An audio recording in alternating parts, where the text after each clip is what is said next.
Começa agora. Descobrindo a Revista Espírita. Os fatos, os fenômenos, as análises que auxiliaram Allan Kardec a consolidar os alicerces do Espiritismo. Descobrindo a Revista Espírita. Pesquisa e apresentação, Luiz Armando de Freitas Ferreira.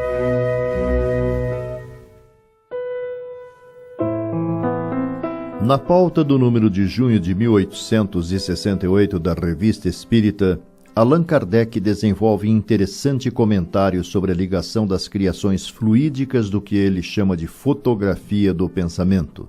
Diz ele: os fluidos espirituais que constituem um dos estados do fluido cósmico universal são, a bem dizer, a atmosfera dos seres espirituais.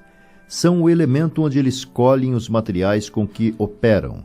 São o meio onde se passam os fenômenos especiais perceptíveis à vista e ao ouvido do espírito e que escapam aos sentidos carnais, impressionados só pela matéria tangível onde se forma essa luz peculiar ao mundo espiritual, diferente da luz ordinária, por sua causa e por seus efeitos. São, enfim, o veículo do pensamento como o ar é o veículo do som. Os espíritos agem sobre os fluidos espirituais, não os manipulando como o homem manipula os gases, mas com o auxílio do pensamento e da vontade. O pensamento e a vontade são para os espíritos o que a mão é para o homem. Pelo pensamento, imprimem a esses fluidos tal ou qual direção, aglomeram-nos, combinam-nos e os dispersam. Com eles formam conjuntos, tendo uma aparência, uma forma, uma cor determinados.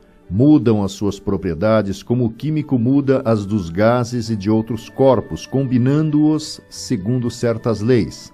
São o grande ateliê ou laboratório da vida espiritual. Por vezes, essas transformações são resultado de uma intenção. Muitas vezes são produto de um pensamento inconsciente. Basta o espírito pensar em uma coisa para que essa coisa se produza, como basta modular uma área para que essa área repercuta na atmosfera. Repercuta na atmosfera.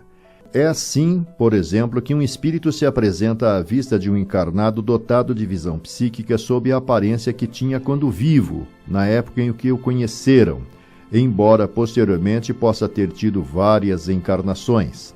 Apresenta-se com a vestimenta, os sinais exteriores, enfermidades, cicatrizes, membros amputados, etc., que tinha então. Um decapitado apresentar-se-á sem a cabeça.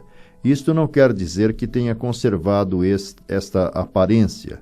Certo que não, porque com o espírito nem é coxo, nem maneta, nem caolho, nem decapitado, mas seu pensamento, reportando-se à época em que assim era, seu perispírito torna instantaneamente as aparências que deixa instantaneamente desde que o pensamento cesse de agir.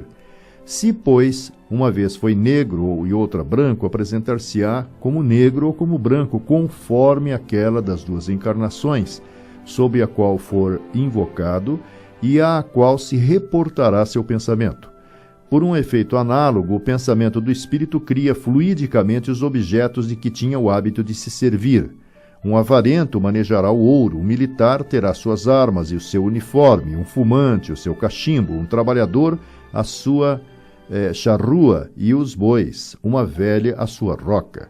Os objetos fluídicos são tão reais para o espírito que é ele próprio fluídico, quanto eram materiais para o homem vivo, mas pela mesma razão de serem criados pelos pensamentos, sua existência é tão fugaz quanto o pensamento que o cria.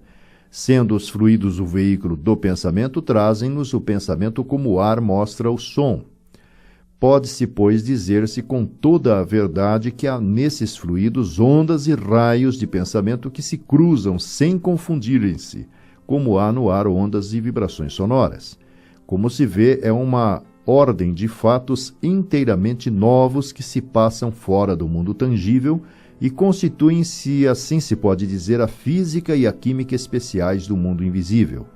Mas, como durante a encarnação o princípio espiritual está unido ao princípio material, daí resulta que certos fenômenos do mundo espiritual se produzam conjuntamente com os do mundo material e são inexplicáveis para quem não os conheça nas suas leis. O conhecimento dessas leis é, pois, tão útil aos encarnados quanto aos desencarnados, pois só ele pode explicar certos fatos da vida material. Criando imagens fluídicas, o pensamento se reflete no envoltório espiritual como num espelho, ou ainda com essas imagens de objetos terrestres que se refletem nos vapores do ar. Ele aí toma um corpo e, de certo modo, se fotografa. Se um homem, por exemplo, teve a ideia de matar o outro, por impassível que esteja no seu corpo fluídico está colocado em ação pelo pensamento, o qual reproduz todas as nuances. Executa fluidicamente o gesto, o ato que tem o desígnio de realizar. Seu pensamento cria a imagem da vítima e a cena inteira se pinta como num quadro tal qual está em seu espírito. É assim que os movimentos mais secretos da alma repercutem no envoltório fluídico, que uma alma encarnada ou desencarnada pode ler em outra alma como num livro e ver o que não é perceptível pelos olhos do corpo. Os olhos do corpo veem as impressões interiores que se refletem nos traços do rosto, a cólera, a alegria, a tristeza, mas a alma vê nos traços da alma os pensamentos que não se traduzem no exterior. Contudo, conforme a intenção, o vidente bem pode pressentir a realização do ato que será a sua consequência, mas não pode determinar o momento em que se realizará, porque circunstâncias ulteriores podem modificar os planos preparados e mudar as disposições. Ele não pode ver o que ainda não está no pensamento. O que vê é a preocupação do momento ou habitual do indivíduo, seus desejos, seus projetos, as suas boas ou más intenções. Daí os erros nas previsões de certos videntes quando um acontecimento está subordinado ao livre-arbítrio do homem. Não podem senão pressentir sua probabilidade conforme o pensamento que vê mas não podem afirmar que ocorrerá de tal forma, de tal maneira, nem em tal momento. A maior ou menor exatidão nas previsões, além disso, depende da extensão e da clareza da visão psíquica. Em certos indivíduos, espíritos ou encarnados, ela é difusa ou limitada a um ponto, ao passo que em outros é clara e abarca o conjunto dos pensamentos e das vontades que devem concorrer à realização do fato. Mas, acima de tudo, há sempre a vontade superior que pode, na sua sabedoria, permitir uma revelação ou impedi-la. Neste último caso, um véu impenetrável é lançado sobre a visão psíquica mais perspicaz.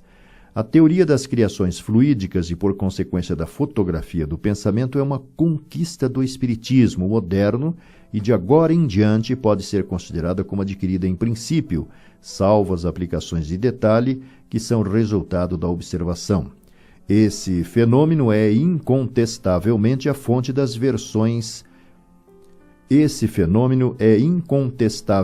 a fonte das visões fantásticas e deve representar grande papel em certos sonhos.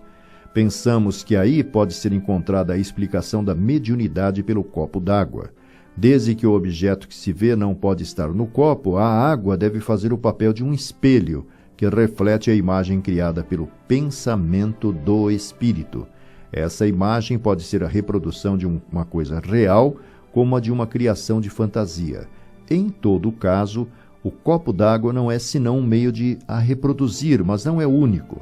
Como prova a diversidade dos processos empregados por alguns videntes, ele talvez convenha melhor a certas organizações.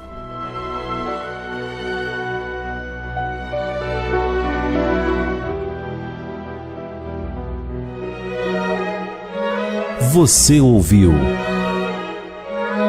Descobrindo a Revista Espírita. Pesquisa e apresentação, Luiz Armando de Freitas Ferreira.